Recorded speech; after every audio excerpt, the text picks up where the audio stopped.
नमस्ते। इस वीडियो में बात करेंगे यूजीसी का जो यूनिवर्सिटी ग्रांट कमीशन का जो नया ये एक्ट आया है 13 जनवरी 2026। सरकार ने एंटी डिस्क्रिमिनेशन से अब इक्विटी इन हायर एजुकेशन ऐसा करके एक बिल ला दिया। बिल बाद में एक्ट हो गया। तो असल में समझना है आज हम लोग इन चीज़ों को देखेंगे कि यूजीसी एक्ट है क्या और क्यों लेके आई है। बाकी चीज़ें बहुत सारे लोग अलग अलग चीज़ों पर बात कर रहे हैं। हम इस वीडियो में समग्र बात करेंगे और करना क्या चाहिए, है ना। कानून तो कुछ नहीं है, 4 पन्ने का कानून है, आप उसको पढ़ सकते हैं कहीं से भी। मोटा मोटी हम इसमें बता देंगे और आगे हम लोग को क्या करना चाहिए या इस देश के देशवासियों को क्या करना चाहिए और किस तरह से अंग्रेजी शासन शायद इससे बेहतर ही था। जिस तरीके से हम पे शासन किया जा रहा है, असल में हमारा शोषण किया जा रहा है। ये बात अभी समझ में आएगा। सबके लिए है, जो आप खुद को अगड़ा कहते हैं, खुद को पिछड़ा कहते हैं, खुद को बीच वाला कहते हैं, कहीं भी आप अपने आप को समाज के किसी भी कैटेगरी में रखते हैं, ये सबके लिए है वीडियो। हम सबका शोषण कैसे हो रहा है ये पता चलेगा। यूजीसी एक्ट क्या है? तो यूनिवर्सिटी ग्रांट कमीशन जो है ना, हायर एजुकेशन को देखने के लिए, यूनिवर्सिटी का मतलब ही विश्वविद्यालय, तो विश्वविद्यालय के अंदर जो भी चीज़ें आ रही हैं उसको देखने के लिए यूनिवर्सिटी ग्रांट कमीशन विश्वविद्यालय अनुदान आयोग पहले से बना हुआ है। तो उस विश्वविद्यालय अनुदान आयोग ने अपने नियम बनाए हैं यूनिवर्सिटी चलाने के लिए। तो पहले से कुछ नियम बना हुआ था, है ना। उसको एंटी डिस्क्रिमिनेशन लो बाकी चीज़ें कहते हैं। अभी इन्होंने एक इक्विटी करके, जो अभी हम आपको बताएं कि इक्विटी इन हायर एजुकेशन करके ले आया है, और उसमें उन्होंने बताया है कि समता समिति इक्विटी कमेटी बनेगा और उसमें कुछ लोग सदस्य होंगे, और जब इक्विटी नहीं होगा या बाकी चीज़ें नहीं होगा वो सब अभी बात करते हैं। तो एक तो समझ में आ गया कि एक्ट क्या है। तो हायर एजुकेशन में इक्विटी लाने के लिए कहा गया है। अब सुनने में तो अच्छा लगता है कि इक्विटी आना तो अच्छा बात है। तो पहली बात है कि इक्विटी है कि नहीं, इसकी जानकारी तो होना चाहिए कि है कि नहीं, और अगर है तो किस आधार पर कहा जा रहा है कि इक्विटी नहीं है, और दूसरा इसके जिम्मेदार कौन है ये भी देखना होगा। चलिए, तो इसके पीछे कारण क्या है लाने का। तो सरकार है या जो इसके पक्षकार हैं वो क्या कहती है कि एक रोहित वेमुला केस हुआ, या बहुत सारे ऐसे कहते हैं कि अध्ययन है या कुछ झूठ झाट जो भी रहा हो वो कहते होंगे। एक दो में पता चला कि करीब 4% ओबीसी वर्ग के लोग ही यहाँ प्रोफेसर हैं। इंटरव्यू में मार्किंग देने में जो पिछड़े समाज के लोग होंगे, SC ST खास करके, और बाकी के लोग ओबीसी के या जो भी हैं, इनको क्या होता है इंटरव्यू में मार्क्स नहीं दिया जाता है। अब देखिए, अब इसके आधार पर आप क्या है क्रिमिनल केस कर दें किसके ऊपर, बच्चों के ऊपर, या ये किसके पर लागू होगा। चाहिए यूजीसी एक्ट लागू किस पर होगा ये जान जाइए। ये होगा स्टूडेंट्स। उसके बाद किस पर लागू होगा? जो स्टाफ काम कर रहे हैं, इसमें प्रोफेसर भी शामिल है और उसके सहकर्मी भी शामिल हैं। सभी तरह के लोग जो यूनिवर्सिटी से किसी भी तरीके से जुड़े हुए हैं सभी इसमें शामिल हो। अब क्यों कह रहा है कि ओबीसी का प्रतिनिधि 4% है, तो इसमें बच्चों का या बाकी स्टाफ का क्या दोष है जो कह दो कि भाई इसीलिए हम लेके आ रहे हैं। कानून अभी बताएंगे कि कानून में है क्या जो इस कारण से गड़बड़ है। फिर दूसरा ये है कि भाई इंटरव्यू में नंबर कम, तो क्या आप केस कर दीजिएगा। मैंने किसी का नंबर कम आया तो आप FIR ठोक दीजिएगा, इसीलिए बनाए हैं। तो ये तो बेहुदा तर्क है कि भाई हम आप पर FIR ठोक के इंटरव्यू में नंबर लेना चाहते हैं, हम FIR ठोक के ओबीसी में भर्ती 4 से 8 बढ़ाना चाहते हैं। तो सरकार क्या, मान लो कोई पॉलिसी है उसका विरोध करो कि भाई इस तरह की पॉलिसी नहीं होनी चाहिए, आपको बढ़ाना चाहिए, तो आप सीधे क्रिमिनल लॉ ला के खड़ा कर देते हैं यूनिवर्सिटी में, जिससे पुलिस को यूनिवर्सिटी में घुसना जब घुसवा लीजिए, किसी को भी उठवा लीजिए, पकड़वा लीजिए। इसके पीछे बेसिक काउज क्या है? काउज तो ठीक है, काउज है कि भाई इनका कारण ये है कि इनके साथ अब गलती होता है, बाकी चीजें होती है, इसलिए ला रहे हैं। तो इसके पीछे बेस ऑफ काउज, उसका आधार क्या बताते हैं, वो रिपोर्ट को कोई आधार बताते हैं कि 4% है, इंटरव्यू में कम नंबर मिलता है। कोई और भी बताए थे, तो कोई एक और कमीशन बना था, उस कमीशन में भी इसने कहा कि इंटरव्यू ओबीसी, उसी का मामला हम बता रहे हैं। तो आप ये बताओ कि इससे क्या रिलेटेड है कि इस तरह के नियम ले आए। ये नियम क्या है? जो भी लोग SC ST, अच्छा कुछ लोगों को लगता है कि इसमें तो सवर्ण लिखा नहीं है या कुछ भी इस तरह के शब्द नहीं है, जिसमें फॉरवर्ड नहीं लिखा है, सवर्ण नहीं लिखा है। उन बेहूदों के लिए एक चीज ये कहना है कि आपको किसी चीज में बताया गया कि हम 1 2 3 4 5 6, अब किसी ने बताया कि ये कानून जो है सिर्फ 6 पर लागू नहीं होगा, 5 पर लागू नहीं होगा, 4 पर लागू नहीं होगा, 3 पर लागू नहीं होगा, 2 पर लागू नहीं होगा। तो ये बेहूदों कहने का जरूरत है कि ये लागू सिर्फ 1 पर होगा, ये तो दिखने का बात है। तो कई बेहुदा ना कूदते हुए इसको बता रहे हैं कि नहीं, कहीं ये लिखा नहीं है सवर्ण। अरे जब ये SC के लिए, ST के लिए है, OBC के लिए, दिव्यांग के लिए और महिला के लिए, तो बच कौन गया? जब SC ST OBC आ गया, दिव्यांग और महिला आ गए, तो बच कौन गया? किसी एक को ही ना टारगेट बना रहे। तो जनरल जिसको आप कह रहे हैं जनरल, उन सब को बना रहे हो। दूसरा बताया गया कि बेस क्या है इनका, इसका बेस ये है कि इसका लाने का कि बहुत सारे लोग डिस्क्रिमिनेशन करते हैं SC ST और बाकी लोगों के साथ। असल दिक्कत यह है ना कि टोटल में 378 केस हुआ। असल में डिस्क्रिमिनेशन फॉरवर्ड के साथ नहीं हो रहा है, इसका कोई रिकॉर्ड है? ये सब आंकड़ा कहां से दिया जाता है? जितने 420 और बांटो राज करने वाले जो लोग हैं, बांटो और राज करने वाले लोग हैं, वो लोग बताते नहीं है कि ये आंकड़ा दिया कहां से गया। तो आपको पता चलेगा कि ये जो आंकड़ा है वो दिया गया केस के हिसाब से, जितने SC ST में केस हुए ना, उस हिसाब से आंकड़ा दिया गया कि इतने केस हुए। अब जो लड़के लड़कियां फॉरवर्ड हैं उसका कभी तो केस हुआ ही नहीं, अरे इसको केस करने की ताकत तो है ही नहीं, तो इसके साथ डिस्क्रिमिनेशन हुआ, इस जनरल के साथ, ये कैसे पता चलेगा? इसके रिकॉर्ड रखने के लिए कौन सा ऐसा रिकॉर्ड था जिसमें आप इसमें आधार बनाए? आप इतना सारा देख रहे हैं, इनका तो आधार बता दिया कि OBC SC ST या फलना चिलना करके कि इनके साथ भेदभाव हुआ है। आप जनरल का कैसे, कौन ऐसा रिकॉर्ड रखे हैं जिससे पता चला कि जनरल के साथ भेदभाव नहीं हो रहा है? ऐसा कोई रिकॉर्ड नहीं है। तो आपको चाहिए एक कोई ऐसा ना बलि का बकरा जिसको आप काट दें लाके, और यही गलती है। फिर कौन प्रभावित होगा? ये सिर्फ जनरल की बात नहीं है, अब आगे बताएंगे कि आगे लाने से क्या दिक्कत है, RSS और बीजेपी क्या कर रही है, कहां कहां दिक्कत है, जिसको OBC को लग रहा है कि हमारा फायदा है, SC को लग रहा है अपना फायदा है, ST को लग रहा है अपना फायदा है, उस सब को पता चलेगा कि ना हर जगह पर, जिससे जब तक जुल्म क्या हो रहा है वो अभी आपको बता देंगे। कौन प्रभावित होगा? अब दिक्कत यह है कि अब ये कानून बनेगा तो किसी न किसी पर लागू होगा, जैसे ही किसी पर लागू होगा तो प्रभावित भी वो लोग होंगे। तो प्रभावित कौन लोग होंगे? तो सबसे पहले होंगे SC ST प्रभावित, इसको बोला जाए कि लाभान्वित होंगे। सारे लोग प्रभावित होंगे जो स्टूडेंट हैं या किसी तरह के टीचर या किसी भी तरह के स्टाफ हैं जो यूनिवर्सिटी से जुड़े हुए हैं, उस तरह का सारे लोग प्रभावित हो। ठीक, अब रिकॉर्ड क्या कहता है? ये तो कह दिया कि हो रहा है, कि ऐसा ऐसा हो रहा है। अब रिकॉर्ड टोटल कह क्या रहा है? आप तो कह दिया गवर्नमेंट अपना चमचे सब अपना अपना बयान दे रहे हैं, लेकिन रिकॉर्ड क्या कहता है? रिकॉर्ड ये कहता है कि जो SC ST या जो भी केसेस हो रहे हैं, सिर्फ SC ST का कानून बना है इसलिए हो रहा है। जनरल के सपोर्ट के लिए या जनरल की सुरक्षा, सपोर्ट कौन क्या करेगा? जनरल की सुरक्षा के लिए कोई कानून नहीं बना है, इसलिए उनका रिकॉर्ड कहीं है नहीं। तो जिसका रिकॉर्ड ही बेकार हो, जिस रिकॉर्ड में ही एक तरफा रिकॉर्ड हो, उसको आधार मानना ही बेहूदगी है।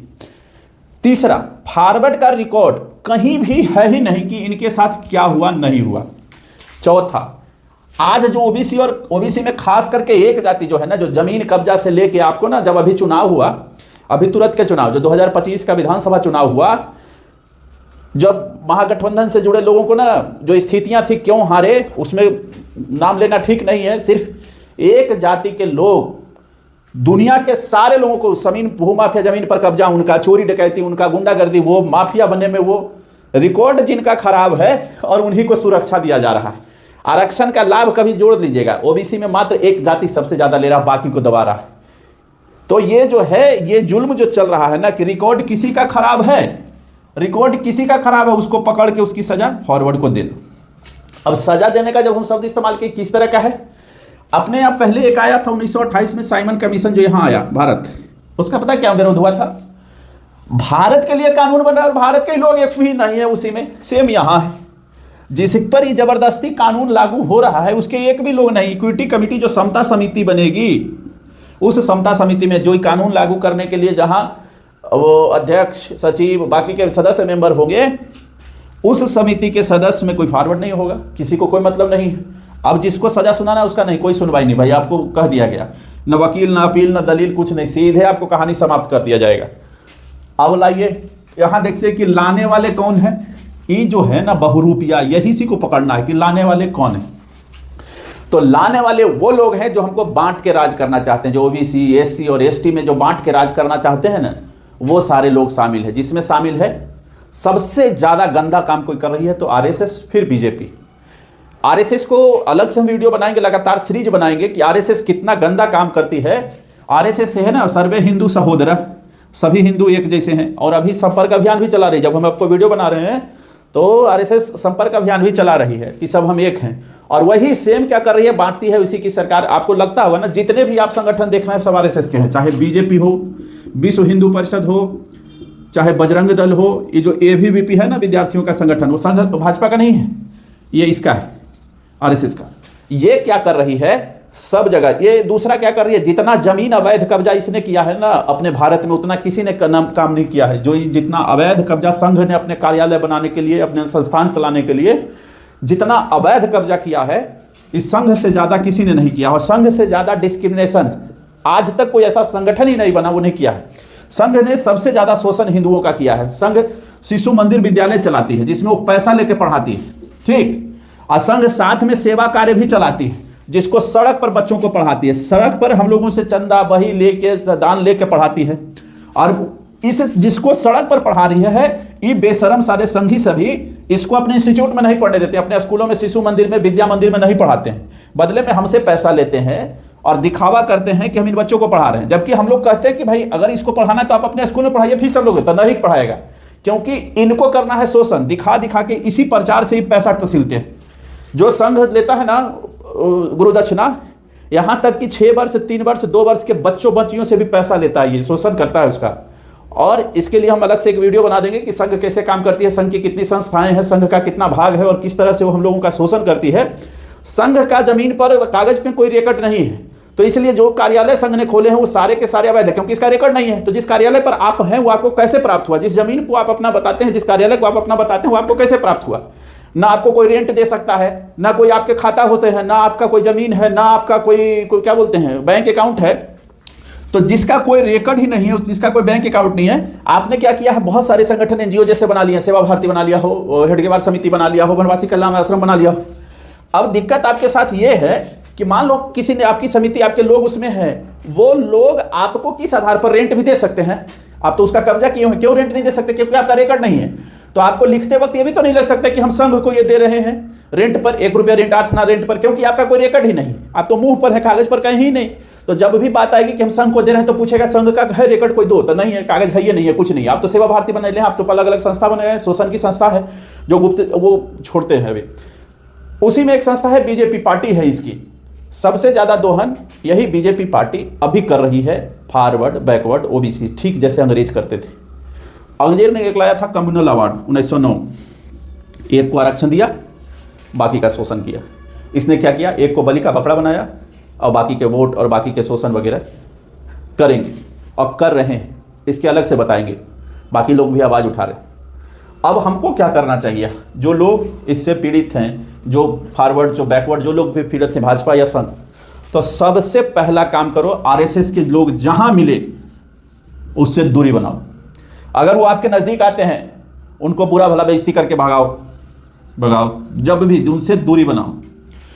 वो जो खा रहे हैं ना, उनका अपना अकाउंट नहीं होता, वो बिना वंश निर्वंश लोग हैं, जो देश को शोषण करने के लिए निर्वंश रह गए, जिसका कोई वंश नहीं कुछ नहीं, वो बिना वंश वाले वैसे लोग हैं जो शोषण करने के लिए, ये हमारी रोटी खाते हैं, हमारे घरों में सोते हैं, हमारे साथ रहते हैं और हमारा ही शोषण करते हैं। ये हैं संघ के लोग। संघ का अपना कहीं कुछ भी नहीं है, वो हमारे भरोसे ही चलते हैं और इसी भरोसे वो बाकी चीज़ें हमसे लेके हमारे खिलाफ ही जा रहे हैं। उसके बाद जो लोग जहाँ